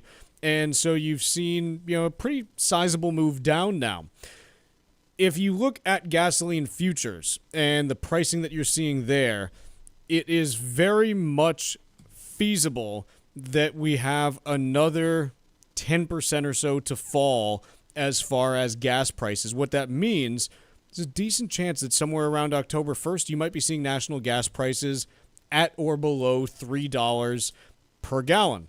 Now, you've already got parts of the country where you're below that on average. Pretty much the entire Southeast, aside from Georgia and Virginia, you've got gas prices below $3 a gallon already at the moment. On the other hand, you take a look at the western part of the country where, again, because of gas taxes and getting the stuff out there, it's much higher. But again, you look at the numbers that we're seeing, and you've already got large parts of the country that are below $3 a gallon. And quite honestly, that is going to very likely spread over the rest of the country within the next, call it 3 to 4 weeks. Now, there are some states that are not going to get anywhere close to $3 a gallon. Like, as an example, California at $4.74 right now. Sorry, you're not going to have $3 a gallon gas there. You might have $4.50 instead of $4.75, but it's not going to be $3 a gallon. Hawaii at $4.64. Likewise, sorry, it's probably not happening for you. Washington State at $4.15, not happening there. The New England region, though, you've got some states that do have the possibility to get into that area. Rhode Island's at $3.12 right now. Mm-hmm. It's heading under $3 probably. Connecticut at $3.25, decent chance. Massachusetts $3.24, decent chance. New Hampshire at $3.20, decent chance. Vermont at $3.31, kind of a coin flip, I think. And Maine at $3.29. Coin flip-ish, but you got 4 out of the 6 New England states that are probably heading to right around $3 a gallon, if not below $3 a gallon, over the next few weeks. So when we talk about the economic impact of this, huge potential savings for drivers and households, and this is something that can also help then to offset some of the slowness, because if you have in the aggregate billions of dollars in spending that doesn't have to happen on gas, it can potentially happen elsewhere, and that can help to kind of buffet the U.S. economy and provide a little bit of support as well. Two biggest reasons for some of the gas declines that we've seen, China has really fallen off in terms of their crude imports. It fell 2.3% the first 6 months of the year, their imports of oil, and their forecast for the remaining 6 months. This was done back in July. This analysis was rather bleak too. So that is a big contributor. We're also anticipating that the global oil production will increase about 1.5 million barrels a day this year, even with some OPEC plus cuts sort of extended in there. And just to show you kind of how the math works, if you look at a gallon of oil, I'm sorry, not a gallon, a barrel of oil. That was, kind of a dumb way to phrase this. Barrel of oil, you're looking at 42 gallons. And so the U.S., in terms of gasoline, goes through 9 million gallons of, 9 million barrels a day of gasoline. So if you do the math out, it works out to 382 million gallons a day that the United States is using. If you see a 25-cent drop on a day, in terms of the price of gas, that's $100 million a day, $95 million a day that Americans are saving. Over the course of a month, you're talking $3 billion in cumulative savings. Over the course of a year, $36 billion in cumulative savings. That is money that can then be spent in other places that, in turn, can help drive economic activity. So when we see these moves in gas prices, it is something that does create a meaningful shift potentially in the ability for American families to either A, save money and be able to kind of replenish their savings and not rely as heavily on credit cards, which would be nice, or B, spend that money and say, yes, like there's more economic activity that's generated as a result of this. So I think all of that is something to watch when we're concerned about where the U.S. economy is going. Lower gas prices, a nice little, helping hand to offset some of that slowness potentially. Also, we've got an event happening from the Armstrong Advisory Group, actually a couple events that are going to be happening in October. The first is going to be a seminar at the MGM Springfield on Tuesday, October 8th. The second one is going to be at the Margaritaville Hotel and Resort in Hyannis on October 24th. That one, we're actually going to have Ed Lambert, host of the WXTK Morning Show, joining us there. It's going to be a live broadcast of the Financial Exchange, followed by an educational lunch with the Armstrong Advisory Group. Topics that we're going to be discussing: upcoming presidential election and the economic policies that both candidates have proposed, what effect they may have on the current economic landscape, and how potential market volatility can influence your investment decisions. You can sign up for the nearest event by visiting armstrongadvisory.com/events. All you have to do is fill out the form associated with the event that you'd like to attend. That address again is armstrongadvisory.com/events. The proceeding was paid for by Armstrong Advisory Group, a registered investment advisor. Nothing in the ad or in any Armstrong guide is specific financial, legal, or tax advice. Consult your own financial, tax, and estate planning advisors before making any investment decisions. Armstrong may contact you to offer investment advisory services. So, when we talk about the growth of families these days, we know that families are not the same size that they were in previous decades.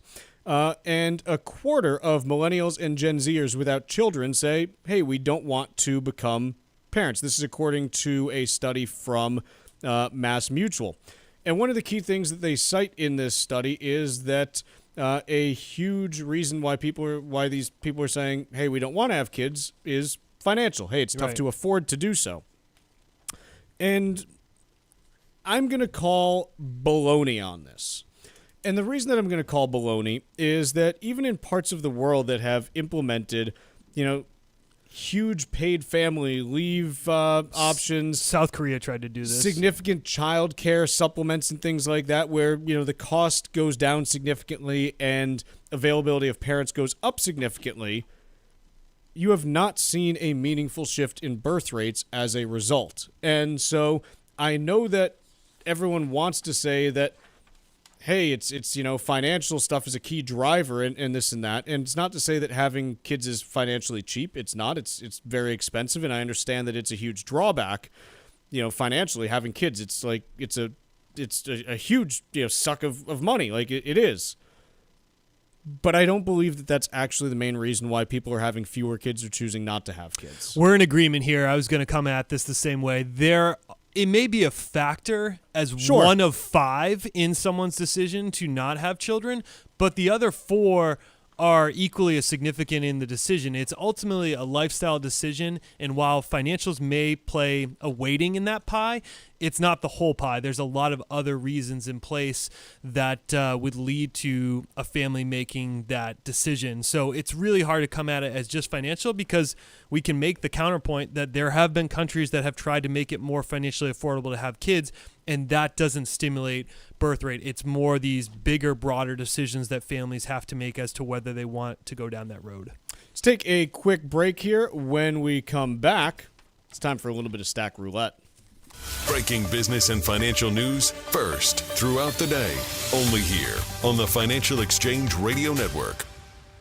This Veterans Day weekend, help honor all who have served this country. Join us on Saturday, November 9th for the 9th Annual Disabled American Veterans 5K Boston. It's a run and walk to support the DAV Department of Massachusetts. Saturday, November 9th at DCR's Castle Island in South Boston. Together, let's honor all who have sacrificed for our freedom. Register or donate now at dav5k.boston. That's dav5k.boston. Trusts are essential documents that can help protect your assets from the nursing home. Call Cushing & Dolan right now at 866-848-5699 and get their free guide called Demystifying the Top 7 Estate Planning Trusts. Let them help determine which is right for you. That's 866-848-5699 or request the guide online by visiting their website at legalexchangeshow.com. The proceeding was paid for and the views expressed are solely those of Cushing & Dolan. Cushing & Dolan and or Armstrong Advisory may contact you offering legal or investment services. Cushing & Dolan and Armstrong Advisory do not endorse each other and are not affiliated. For 40 years, Cancer Support Community has been a relentless ally for anyone impacted by cancer, with free services provided online and in person, with their newest location in Massachusetts. Connect with Cancer Support Community Massachusetts for free emotional support, educational resources, patient navigation, financial counseling, and more. 617-797-3391. CancerSupportMass.org. CancerSupportMass.org. It happens all over Massachusetts. Can you tie my shoes? In every home and every community. Be careful on your bike. Learning can happen anytime, anywhere. We'll see you at practice this weekend. And no matter how learning takes place in your family's life, DESE is there as your partner. The Massachusetts Department of Elementary and Secondary Education. Never stop learning. Find out more at mass.gov/back-to-school. Sponsored by the Massachusetts Department for Elementary and Secondary Education. If you're approaching or have recently reached the age of 73, required minimum distributions should be a key consideration as you evaluate your retirement strategy. Hi, this is Mike Armstrong from the Armstrong Advisory Group. There are several factors to think about when it comes to RMDs, including the types of accounts that require RMDs, when to take your withdrawals, how your RMD is calculated, and the penalty for missing all or part of an RMD. That's what our new guide this month is all about. It's called Frequently Asked Questions About Required Minimum Distributions, and you can get your copy today by calling 800-393-4001. RMDs are a key part of your retirement strategy, so don't delay. Get your guide today by calling 800-393-4001. That number one more time, 800-393-4001. The proceeding was paid for by Armstrong Advisory Group, a registered investment advisor. Nothing in the ad or in any Armstrong guide is specific financial, legal, or tax advice. Consult your own financial, tax, and estate planning advisors before making any investment decisions. Armstrong may contact you to offer investment advisory services. Every single day, more than 2,000 U.S. companies face a cyber threat or attack. The Boston Red Sox in Fenway Park chose Centripetal as their official cyber network security partner to ensure the protection of their network and ballpark. Intelligence is the answer to protecting your network, and Centripetal is the global leader of intelligence-powered cybersecurity. The choice is yours. Are you going to be another one of those attacked companies? Or are you ready to experience a radical new cybersecurity solution? Find out why the Red Sox chose Centripetal at www.centripetal.ai. Trusts are essential documents that can help protect your assets from the nursing home. Call Cushing & Dolan right now at 866-848-5699 and get their free guide called Demystifying the Top 7 Estate Planning Trusts. Let them help determine which is right for you. That's 866-848-5699 or request the guide online by visiting their website at legalexchangeshow.com. The proceeding was paid for and the views expressed are solely those of Cushing & Dolan. Cushing & Dolan and or Armstrong Advisory may contact you offering legal or investment services. Cushing & Dolan and Armstrong Advisory do not endorse each other and are not affiliated.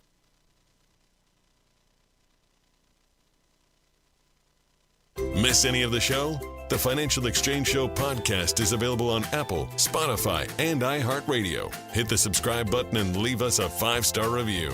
This is the Financial Exchange Radio Network.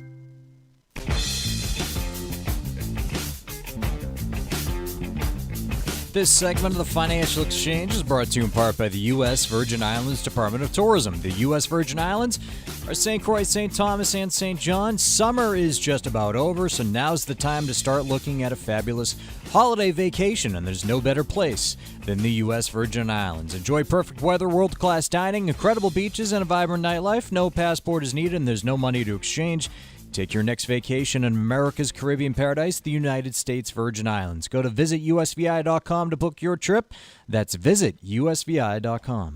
Paul, what do you have for me for Stack Roulette? Chuck, I want to talk a little bit about golf, and specifically as how it ties into Callaway, who had purchased Topgolf back in October of 2020. Immediately when the news was announced close to 4 years ago, the stock went down 19%. I think we can all agree that Topgolf has a exciting offering that a lot of people like to get out there and try once in a while. But now I've never been to one. You got to try it. You got to go once. I'd like to go once, but again, they're expensive. They're always busy, and that's what I want to get into. Is the price to rent a bay? So one of the driving ranges, just for one setup, there is about $155 for a 2-hour session.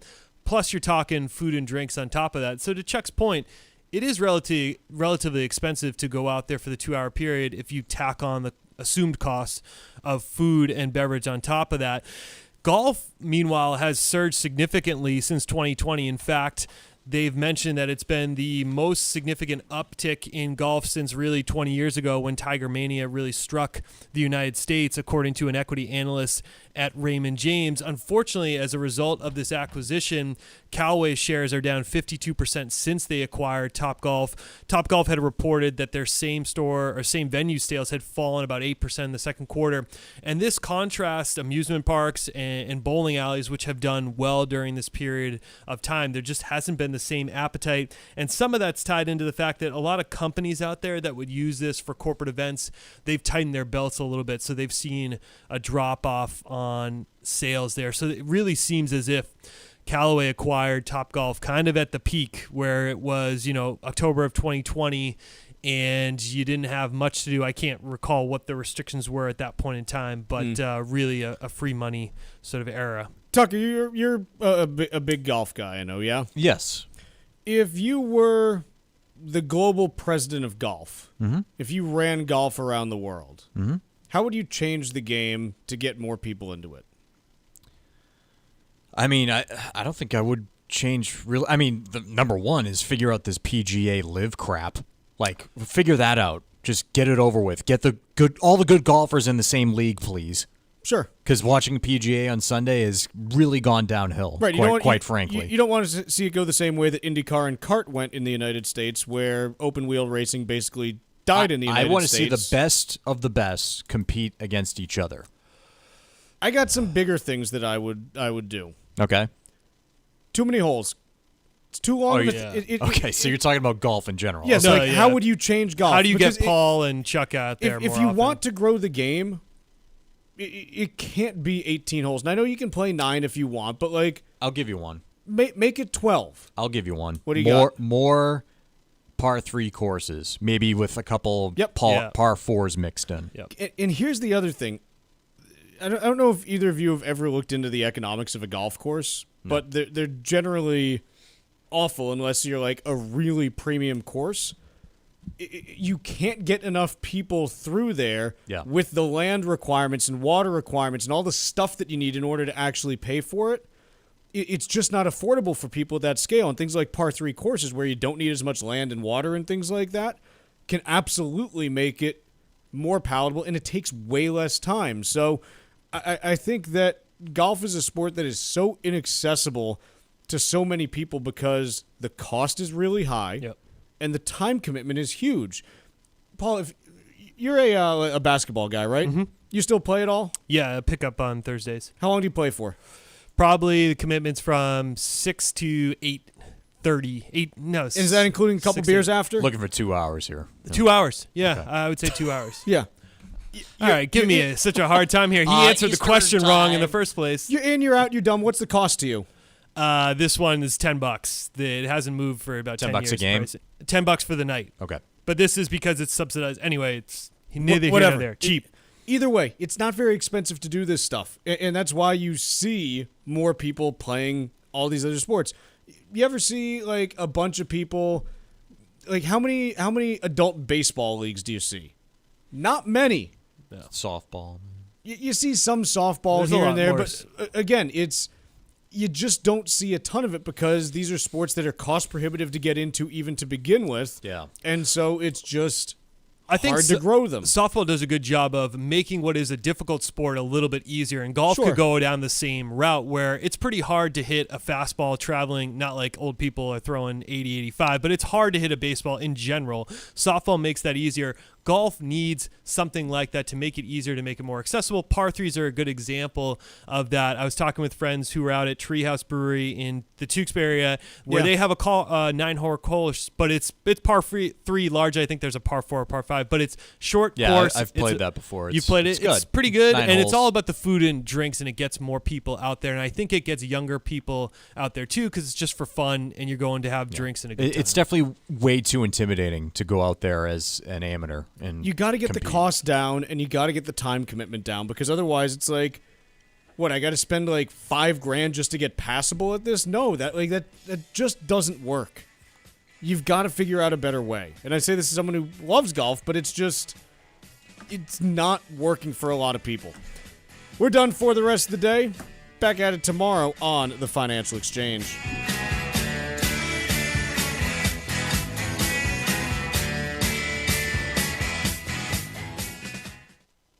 Summer is coming to an end,